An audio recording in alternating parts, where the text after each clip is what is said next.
Kalau suami istri sudah meninggal, apakah almarhum di alam sana masih ingat anak istrinya? Apakah yang dilakukan anak istrinya di dunia itu dia masih bisa menerima informasi, hanya tidak bisa melakukan apa-apa? Manusia hidup di 5 alam. Yang pertama alam roh. Belum ada kuku, belum ada bulu, belum ada tulang, belum ada sumsum, belum ada yang zahir. Namanya alam roh. Setelah dari alam roh pindah ke alam rahim. 40 hari dalam bentuk sperma, 40 hari dalam bentuk darah, 40 hari dalam bentuk daging, daging berubah menjadi tulang, tulang dibalut daging lalu menjadi makhluk yang sempurna. 9 bulan 10 hari. Setelah itu masuk ke alam dunia. Setelah dari alam dunia 63 tahun. Kata Nabi, umur umatku baina sittina wa sab'in, antara 60 70. Habis itu pindah ke 4 alam barzah. Di alam barzah ini yang paling lama. Yang meninggal, bayangkan Gajah Mada udah berapa lama di alam barzah? Yang meninggal tahun 1000, sekarang 2020, berarti sudah di alam barzah 1020 tahun. Jadi begitu bodohnya manusia mempersiapkan pensiun tapi tidak mempersiapkan alam barzah. Alhamdulillah Pak Ustaz, untuk pensiun sudah siap, 100 ruku sudah siap, tapi alam barzah belum siap apa-apa. Padahal pensiun sebentar, bahkan tak sampai pensiun sudah meninggal. Sementara alam barzah 1000 tahun menunggu hari kiamat. Yang kelima alam akhirat. Kelima-lima alam ini kita hidup. Alam roh kita hidup, alam rahim kita hidup, alam dunia kita hidup, alam barzah kita hidup, alam akhirat kita hidup. Kita tak pernah mati. Yang ada itu hanya berpisah ruh dari jasad. Dan tidak ada roh gentayangan. Orang yang mengatakan roh gentayangan itu terlalu banyak nonton Suster Ngesot, Sundel Bolong, Nyiblorong. Jangan sampai kita ceritakan ke anak-anak kita. Jadi kalau Abdul Somad meninggal, ruhnya di mana? Ada beberapa riwayat. Riwayat pertama mengatakan ruh orang baik tempatnya Illiyin, ruh orang jahat tempatnya Sijjin. Pendapat kedua mengatakan ruh itu tempatnya di alam kubur. Ruh yang ketiga mengatakan pendapat Imam Malik, al-arwahul mursalah, ruh itu dilepaskan Allah Subhanahu wa taala. 3 pendapat ini tidak kontradiktif. 3 pendapat ini bisa dikombinasikan. Kuasa Allah Subhanahu wa taala. Ada kalanya Allah melepaskan ruh itu sesuai dengan izin ketentuan Allah. Ada kalanya Allah mengembalikan ruh itu ke alam kubur untuk merasakan azab kubur atau nikmat kubur. Ada kalanya ruh itu ditempatkan Allah kalau dia baik Illiyin, kalau dia tak baik di Sijjin. Mudah-mudahan ruh kita berada di Illiyin dan dia bisa melihat amal anaknya, keluarganya, saudaranya sesuai dengan kuasa yang diberikan Allah Subhanahu wa taala. Sebagaimana kita hidup bisa melihat, mereka pun bisa melihat. Bedanya bisa mereka melihat kita, kita tak bisa melihat mereka, tapi ada di antara kita yang bisa melihat. Mana contohnya? Nabi Muhammad SAW ketika Isra Mi'raj, dia berjumpa dengan Adam, dia berjumpa dengan Nuh, dia berjumpa dengan Idris, dia berjumpa dengan Ibrahim, dia berjumpa dengan Musa. Padahal nabi-nabi itu sudah meninggal dunia. Itu menunjukkan bahwa ada di antara manusia yang bisa melihat, di antaranya Nabi Muhammad SAW. Pertanyaan terakhir, Pak Ustadz, UAS itu sudah Ustadz Abdul Somad yang sering saya tonton hanya lewat YouTube. Salam sesama anak Riau dari Duri di Riau. Pertanyaan saya keluar dari topik. Saya hanya ingin bertanya tentang hadis membunuh cicak. Kesannya Islam mewariskan dendam dan Islam adalah agama yang penuh kasih. Bagaimana menurut Pak Ustadz? Hadis membunuh cicak itu hadisnya sahih, bahwa dosa cicak karena dia tidak ikut memadamkan api ketika Nabi Ibrahim dibakar. Burung pipit ikut meneteskan setetes air, lalu kemudian kata yang lain, burung pipit, kenapalah kau teteskan air, toh tidak bisa memadamkan. Burung pipit menjawab, aku teteskan air saat Ibrahim dibakar, tidak bisa setetes air itu memadamkan, tapi paling tidak nanti di akhirat ketika aku ditanya Allah, apa yang kau lakukan waktu Ibrahim dibakar, aku ikut meneteskan air, walaupun tidak bisa, hanya sekedar menjawab pertanyaan Allah SWT. Lalu kemudian cicak bukannya ikut memadamkan, malah menghembus api. Maka cicak itu pertanyaan tadi seolah-olah dendam. Yang salah itu kan kakek neneknya cicak dulu. Cicak yang sekarang kan nggak berdosa. Kata cicak sekarang, apa salah dan dosa aku? Kenapa aku ikut? Sebetulnya hikmah di balik itu adalah jangan sampai kita mewariskan satu perbuatan jelek sehingga anak cucu kita ikut melakukan. Tak perlu saya sebut nama, tak perlu saya sebut profesinya, tak perlu sebut orangnya. Berapa banyak perbuatan jelek yang dilakukan kakek nenek moyang kita dulu, lalu kemudian anak cucunya ikut terimbas. Dalam Islam tidak ada khusus untuk manusia, bukan binatang. Wala taziru waziratu wizra ukhra. Dalam Islam tidak ada dosa warisan. Orang tidak memikul dosa orang lain. Tapi bahwa orang melakukan perbuatan suatu kesalahan, nanti orang akan, itu siapa? Itu anak yang cucu koruptor itu dulu. Itu kena. Kita ambil iktibar pelajaran dari situ. Ini cicak, ini binatang. Masalah membunuh cicak, membunuh itu karena kotorannya. Kotoran cicak itu, cicak kalau sudah, mungkin bapak ibu di komplek ini tidak tahu betul tentang cicak ini karena rumahnya mewah-mewah sampai cicak tak berani masuk. Tapi bagi orang yang tahu rumahnya pernah dimasuki cicak, cicak itu kotor sekali. Masuk dia berapa banyak. Ustaz Somad, apa hukum minum air cicak? Apa maksudnya air cicak? Memang dia buat susu kaleng. Setelah selesai susu kaleng diminum, masih sayang juga kalengnya mau dibuat apa gitu, lalu rupanya cicak sudah mati. Bangkai cicak ada 3 ekor dalam. Cicak ini jahat sekali ke makanan sekali. Tapi dalam Islam tetap membunuh tidak boleh menyiksa. Idza qataltum fa ahsinul qitlah. Kalau kau membunuh, bunuh sekali bunuh. Jadi kalau ada cicak nampak sekali bunuh mati. Begitu juga dengan lalat. Lalat mengganggu, sekali bunuh mati. Jangan gara-gara cicak kakek moyangnya dulu tidak ikut memadamkan malah mengembus, lalu ditangkap, hari ini kakinya dulu potong, besok kaki satu lagi. Tak boleh menyiksa binatang.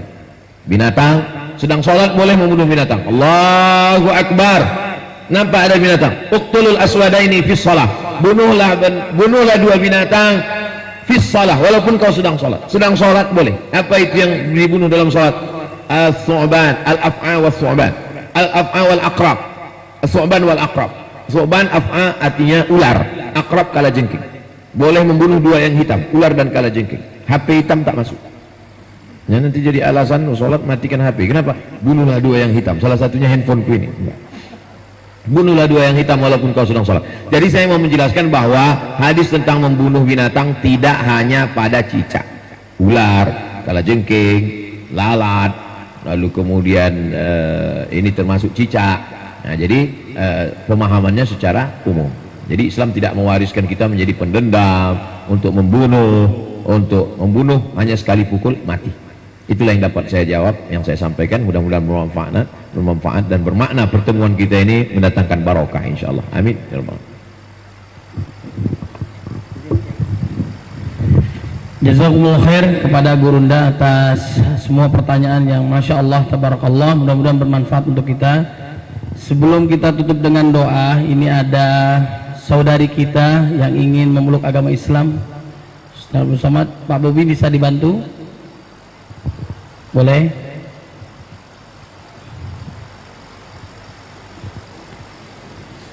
Mohon kepada Gurunda untuk membimbing proses syahadatain pada saudari kita yang ingin masuk Islam. Ini bukti bahwa Islam rahmat untuk semua. Alhamdulillah, dan juga mudah-mudahan mendapatkan keberkahan kita seluruh yang hadir di sini.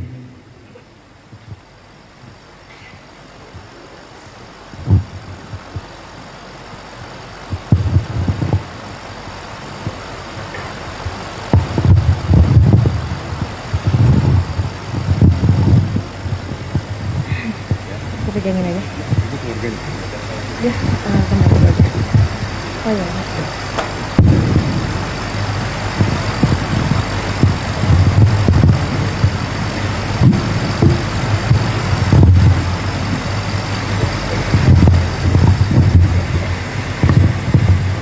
Bismillahirrahmanirrahim. Assalamualaikum warahmatullahi wabarakatuh.